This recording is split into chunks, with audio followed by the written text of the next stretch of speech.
हरि शरणम, हरि शरणम, हरि शरणम। पिछली वीडियो में हमने समझा कि सत्संग को कैसे किया जाए, अप्रोच क्या हो। तो सरफेस लेवल एनालिसिस करके हम यदि करने वाली बात आरंभ कर दें तो बात बनती नहीं है। कुछ न कुछ करने में लग जाएं, ये सोच के कि ये वाली प्रॉब्लम को हम ऐसे दूर कर लेंगे, ये वाले सुख को हम ऐसे टिका लेंगे, ये वाले दुख को हम ऐसे धकेल लेंगे, तो उससे बात बनती नहीं है। हमें गहराई से अपनी समस्या का चिंतन करके कि उसके मूल में क्या है। तो ये हुई अप्रोच की बात। और फिर इसमें जो यदि हम करने लगते हैं तो उससे समस्या तो सॉल्व होती नहीं और कुछ कुछ नई समस्याएं खड़ी हो जाती। उनमें से एक है आंशिक साधन का अभिमान। इसके बड़े ही घाटे होते हैं, इसे हमें अच्छे से समझना है और सावधान रहना है कि देखो, जितने भी प्रयास हैं अंदर के और आने के, उनमें जो जो बाधाएं हैं उनमें से एक प्रमुख बाधा है अभिमान। और अभिमान यानी हमें किसी न किसी चीज़ के विषय में या किसी न किसी वस्तु, व्यक्ति या परिस्थिति को लेके हमारे अंदर कुछ स्पेशलिटी का या एक दबे कुचले होने का, दीन होने का, हीन होने का भाव है, या सुपीरियॉरिटी या इन्फीरियॉरिटी कॉम्प्लेक्स है।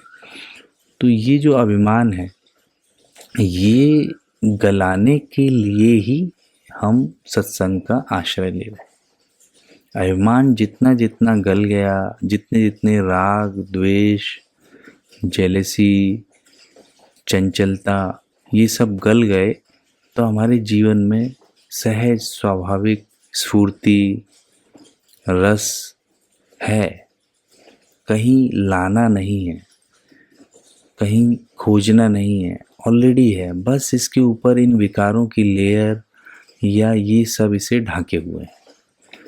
तो यदि हम सत्संग में आके भी अहंकार करें, जो कहने में तो बड़ा आसान लगता है पर होता है, बड़ा स्पेशलिटी एक फील होने लगती है यदि हम बलपूर्वक साधन में लग जाएं, किसी में कोई भी व्रत, उपवास या कोई भी चीज़ करने लगें बिना सोचे समझे कि इसकी जगह कहाँ है, किस लिए कर रहे हैं हम।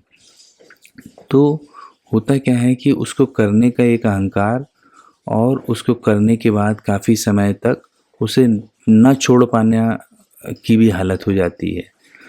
तो ऐसे ही, ऐसा नहीं है कि केवल स्पेशलिटी इसी चीज़ बात की हो, स्पेशलिटी किसी भी बात की हो सकती है। मन में ज़्यादा हमारी बुद्धि चल रही किसी विषय में, ज़्यादा हमें कोई बातें समझ में आने लगी, या ज़्यादा हमारे कुछ भाव पैदा हो गए भगवान का भजन करते करते, कुछ कभी रोना आ गया, कुछ हो गया, तो हम अपने आप को कुछ विशेष समझ लें कि मेरे अंदर भक्ति के बड़े संस्कार हैं या कुछ भी।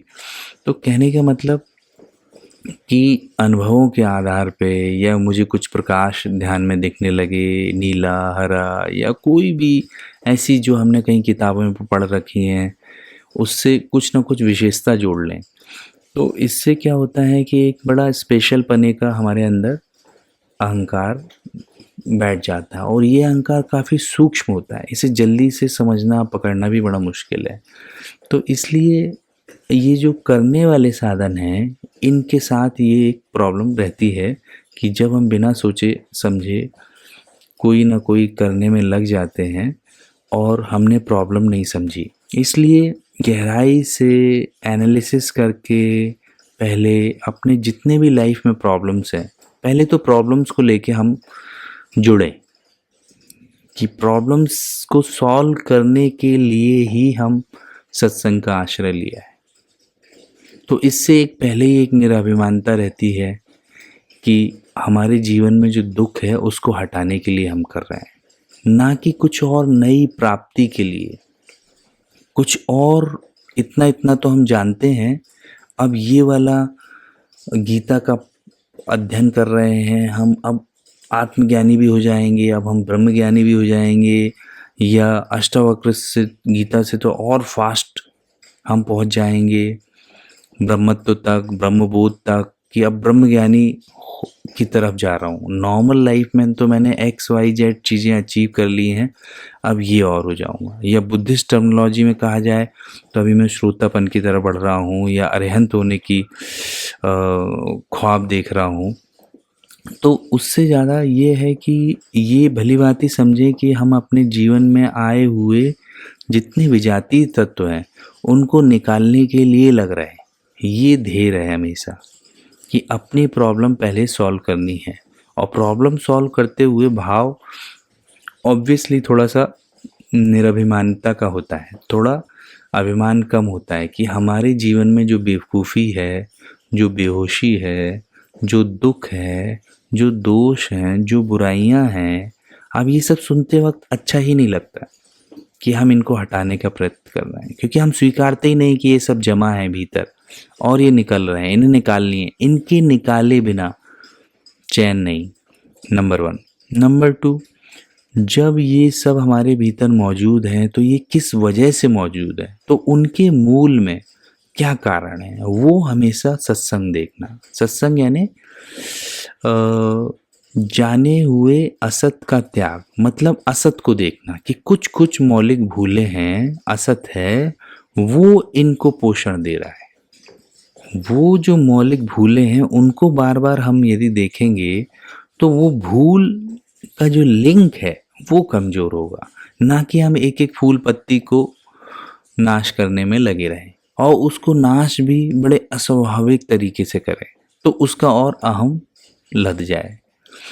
तो जो बलपूर्वक साधन होता है उसमें ये जो आंशिक साधन के अभिमान बढ़ता है और सिद्धि भी नहीं मिलती, मतलब सफलता नहीं मिलती। तो एक तरफ सफलता नहीं मिल रही है, एक तरफ अभिमान बढ़ रहा है और किए जा रहे हैं, कर्तापने का अभिमान, उसको छोड़ ना पाने तो साधन की भी आसक्ति हो गई और जीवन में सहजता नहीं आ रही। तो ये एक द्वंदात्मक स्थिति रहती है, एक दुर्दशा सी रहती है। तो हमें अपने पुरुषार्थ का दायरा भली भांति समझना है। हमारे पुरुषार्थ का दायरा है कि हम अपनी वस्तु स्थिति पर गहराई से, शांति से, तसल्ली से, क्लियरली विचार करें, उससे अपनी मांग का, अपने वास्तविक लक्ष्य का, ज़रूरतों का पता चले और उसके बाद जितनी भी समस्याएं हैं या असाधन हैं उनके मूल में अपनी मौलिक भूलें पहचानना, उन मौलिक भूलों पे नज़र रखना, ना कि कोई करने वाले साधन में लग जाना जल्दबाजी में कि ये सोच के कि ऐसा करने से हमारी समस्याएं निकल जाएंगी। ऐसा करने के बाद जब हमें मौलिक भूलों का ज्ञान हो जाए तो फिर ये धीरे धीरे हमें पकड़ना है कि ये मौलिक भूलें हमसे क्यों रिपीट हो रही हैं। जब जब होश हो, जब जब हम संभले हों और बार बार हम जब इन्हें देखें, इनके लिंक कमज़ोर करें तो ये मौलिक भूलें क्यों हो रही हैं, तो उसको कहते हैं जाने हुए असत के संग का प्रभाव। मतलब हम इसमें रिपीट क्यों करते हैं, ये चीज़ें करते क्यों हैं, कोई बेवकूफ़ी से कि कोई सुख के चक्कर में, कि कोई सुख के प्रलोभन में हम वो गलतियां रिपीट कर रहे हैं। तो ये चीज़ें समझने से मूल में चोट होती है। अब इसका हम दृढ़तापूर्वक त्याग कर दें। किस चीज़ का त्याग कर दें? जो हमने असत जाना है, जो हमने भूल मौलिक जानी है, उसको अब हम जीवन में स्थान नहीं देंगे। उसके त्याग का निर्णय करना ही हमारा पुरुषार्थ है कि भली भांति हमने एक सेंटर पॉइंट जान लिया समस्याओं का कि यहाँ से ये उठ रही हैं, तो जो हमारी मूल में भूल हो रही है, लेट्स से कोई पॉजिटिवनेस है हमारे अंदर, कोई कंट्रोल करने की टेंडेंसी है, तो इसके कारण ही ये आगे की समस्या हो रही है। लेट्स से कोई मेरे मन में इच्छा होती है या किसी के प्रभाव से इच्छा होती है, तो उस प्रभाव पे भी मैं नज़र रखूँगा और अपने अंदर वैसी इच्छा पैदा नहीं होने दूँगा। अब इच्छा आगे बढ़ गई, उसमें किसी ने अड़चन लगाई, तो क्रोध का जन्म हुआ या भय का जन्म हुआ, या फिर पूरी हो गई तो लालच मेरा बढ़ने लगा। तो ये जो क्रोध, भय, लालच, ये तो बाद में आए ना, पहले तो इच्छा रही ना। और ये इच्छा कैसे उत्पन्न हुई, क्यों उत्पन्न हुई, इस पे नज़र रही, तो मैं ये समझ जाऊंगा कि ये इच्छा का चक्कर जो है ना, मुझे गुलामी में फंसाता है, मुझे इसके चक्कर में नहीं पड़ना है। तो ये भी देखें कि इच्छा यदि मैंने पूरी करने के चक्कर में नहीं लगा तो मुझे क्या मिला। इच्छा पूरी करने के चक्कर में लग गया और सपोज़ किसी संयोग से या सिस्टम से या कैसे भी पुरुषार्थ से मेरी इच्छा पूरी हो गई, तो उसके बाद मुझे क्या मिला। तो इस तरह से इच्छा जो पूरी करने की पूरी एक्सरसाइज है, उससे हमें क्या मिल रहा है, इसकी हवा भी निकालते रहे कि यदि हम सेम ही एक पोजीशन में रहते हैं और फिर दूसरी इच्छा उठ जाती है, तो हमें पूरी एक्सरसाइज से क्या मिल रहा है, वास्तव में क्या उपलब्ध हो रहा है। तो इससे हमारी इच्छा पूर्ति के प्रति जो कमिटमेंट है, जो सीरियसनेस है, वो धीरे धीरे जाती रहेगी। तो इससे हमारे जीवन का जो लक्ष्य है, जीवन का जो मेन काम है, वो हमारा फोकस हमारे ऊपर आ जाएगा कि हमें इच्छा पूर्ति से ज़्यादा इच्छा निवृत्ति यानी इच्छा को जड़ से निकालने में ज़्यादा लगना है। तो ये हुआ एक दो एग्जाम्पल, जैसे पॉजिटिवनेस को लेके बोला, कंट्रोल को लेके बोला, या इच्छा को लेके बोला कि कैसे हमें ये मूल पे नज़र रखनी है और उसके प्रति दृढ़ संकल्प करना है या निश्चय करना है कि इसको हम भाव नहीं देंगे, इसको हम महत्व नहीं देंगे, इसकी पूर्ति में अब हम लगेंगे नहीं, क्योंकि ये पूर्ति होती नहीं है, कभी भी नहीं होती है। तो उसकी डिज़ाइन को समझ के उसमें नहीं लगेंगे। बस यहाँ तक हमारा पुरुषार्थ है। इसके आगे जो भी असाधन इसके प्रभाव से डेवलप हुए हैं, जैसे कि इच्छा के संबंध में बोले तो क्रोध जितना जीवन में आ गया है, या भय आ गया है, या लालच बढ़ गया है, ये अपने आप नाश हो जाएंगे धीरे धीरे। और इन तत्वों ने जो मौलिक तत्व ढाक रखे थे, छुपा रखे थे, दबा दिए थे, जिनका विकास ठीक से नहीं हो पाया था, वो भी होने लगेगा, जो कि प्रिय है, जैसे कि शांति है, कॉन्फिडेंस है, स्वाधीनता है, और एक कंटेंटमेंट है कि संतोष का भाव है। लालच जब नहीं हो तो संतोष का भाव रहता है, और संतोषी आदमी सदा सुखी, और उसके मन में किसी बात की कोई अभाव ही नहीं होता है, जो है उसके प्रति धन्यवाद भाव होता है। तो ये मात्र हमें इच्छा पे नज़र रखने से मिल गया, और इसके लिए हमें कुछ करना भी नहीं पड़ा। इच्छा पूर्ति के लिए तो बहुत बहुत कुछ करना पड़ता है।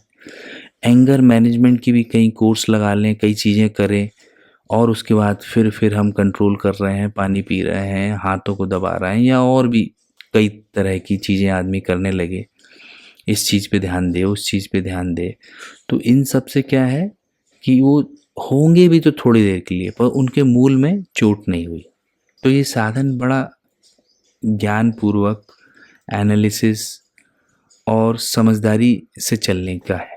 भीतर जो कुछ भी है, गड़बड़े भी हुई हैं, और उनके बाद क्या क्या और उनके प्रभाव बढ़ रहे हैं, ये सब बड़ा सिस्टमैटिक प्रोसेस है।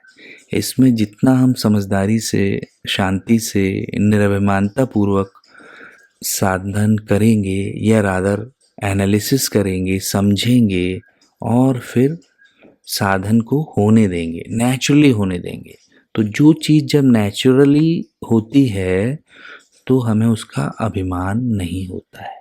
तो इस प्रकार से हमें न तो आंशिक साधन के अभिमान में फंसेंगे, न कुछ करने के कारण जोर लगा के फोर्स के कारण थकेंगे, न वो पूरी हमारी मेहनत वेस्ट होगी, और वो मेहनत हमें अभिमान में फंसाए, कई प्रकार की अस्वाभाविकताओं में फंसाए, वो सबसे भी बच जाएंगे और बड़ा नेचुरल ऑर्डर में हमारा विकास होगा कि गहराई से समझा उस पॉइंट को जहाँ से सोर्स है प्रॉब्लम्स का, और उस सोर्स पे एक निर्णय लिया, उस पे टिके रहे और धीरे धीरे धीरे जो अस्वाभाविकताएं हैं, जो असाधन हैं, उनका स्वतः नाश होने लगा और जो गुण हैं, जो साधन हैं, उनकी अभिव्यक्ति स्वतः होने लगी। हमें करना नहीं पड़ा, सब सहज भाव से होता गया। और जब हमने कुछ करने की भी सोची, किया भी,